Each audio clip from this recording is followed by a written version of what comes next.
Musulmandı kemsizlik olabu deydi. Bolboy çoğun günah. Musulman kemsizleş gerek. Hiç kimdi kemsizleş gerek. Musulman Allah'ın bendesi.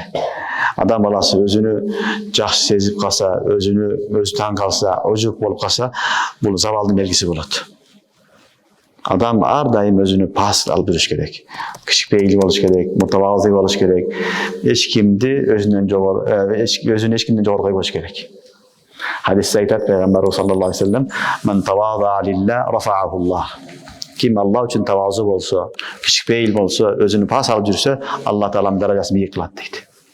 Oşonluktan adam balası özünü küçük beyil alıp duruş gerek. Mevlana Aşraf Ali Tanavi rahmetullahi aytat, bir günü aytat, men orozodamın deydi. Kasam içip aytam dep oturgan bir cemaat kaytkan eken. Uşul oturganlardan büt barını özümden afzel de bilem degen. Oturganlar şagirdleri, muritleri, жалпы cemaat, uşular aytып atat. Oturganların büt bardığını özümden afzel de bilem. Anda aytat, kasam içip aytam, orozoda turup aytып atam dep atat. Jönlü dava emes, bolgan жүрөктөгү hakikatini aytып atat. Andan keyin aytat, kafirdi dagı gelecekte özümden afzel de bilem deydi. Kafir dagı erteң Allah hidayet berip imanga keltirse, al menden afzel bolup kalat deydi. Düşünüyorlar mı? Çoğun şey Hakimul Umma, Mucaddidul Millah, Aşraf Ali Tanavi rahmetullahi aleyh. Bir jarım mingden aşık kitap yazgan. Ahırgı doğrudan mucaddidi. Oşul ahırgı 20-19 yılımdan mucaddidi. Öte çoğun alim, avliya insan. Oşul aytat, oturganlardan bari Allah'a kasam, oruzada oturup aytamın deyip, menden afzel deydi. Kafirdi da gelecekte afzel de bilem. Gelecekte al Müslüman bolsa meni ötüp et deydi. Sebep İslam gelse el-İslamı yahdibu ma kana qablah. Bir Müslüman boldu, al büt bardı günösünü Allah keçirip salat. Biz medresede okup жүрgöndө bir okuya bolgon. Medreseye kelip Germaniyadan bir adam kelip Müslüman bolgon. Bu 2000 yılları okuya olsa gerek esimden çıkıp durat. Anan ustazın aldığı kelip Şeyhül İslam Muhammed Taqi Üsmani hafizahullah ustazın aldığı kelip kelime okup peşin namazdan keyin Müslüman boldu. Müslüman boldu. Andan keyin ошол жерде ustaz aytты.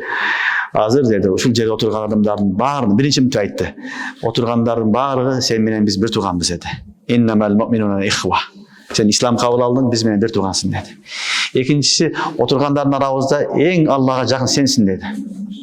Subhanallah, İslam tarihini karagıla. En jakın sensin dedi. Sebebi sen жаңы Müslüman boldun. El-İslamu yahdibu ma kana qablah. İslam aldığını büt barını keçip salat dedi. Günahın juup salat dedi. Günahın juulup senin kagazın akbak salat durat dedi. Bizgi çaң basıp kalgan günahkörбүз dedi. Dava emes, hakikat uşuntu aytam dedi ustaz. Oşonun üçün hiç kimdi kemsizleş gerek, jaman közmen karabaş gerek. Allah'dan erteң tövbe kılıp, kafir dele, jaman adam dele Müslüman bolup kalış ihtimali var. Oşonun üçün adamın buzuluş kaçan başlalat, özü gözü taң kalıp, özünü özü ferişte sezip, özünü gana жақсы görüp, men Kudayдын dosumун, men ele kıyımın dep, başkanı jaman körse, bu zavaldın belgisi. Adamın ahiretke Allah'dan alыстап, baratkanı belgisi bolat. Ar daim men jamanmın, başka жақсы, men günahkörmün, başkalar жақсы деген gümen menen yaşasa, Allah subhanahu wa ta'ala östüre beret. Östüre beret. Ösüdün jolu oşol. Men ele kıyın, başkasının barığı jaman desek öspeysin. Oşoga Müslümanları kemsizken jaman karagön bolboydu.